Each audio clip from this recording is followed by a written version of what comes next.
Tiffin செய்யல, அப்பளம் தான் இருக்கு. உனிக்கி வைக்கிறேன், சாப்பிடுவோ. சரியா? டிஃபன் செஞ்சோடனே வைக்கிறேன். சாப்பிடு சாப்பிடு.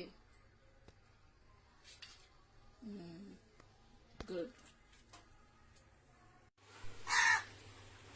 அப்பளம் வச்சாச்சு. எதுக்கு கத்துதுன்னு தெரியல. சமையல் இப்பதான் நடந்துட்டு இருக்கு. எதுக்கு கத்துறாங்கன்னு தெரியல.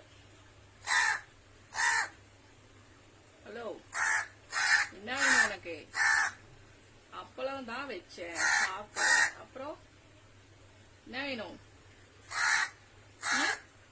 பாக்குறத போயிட்டா, கோச்சு போயிட்டா. அவளோட இடம் பிளேஸ் அதான்.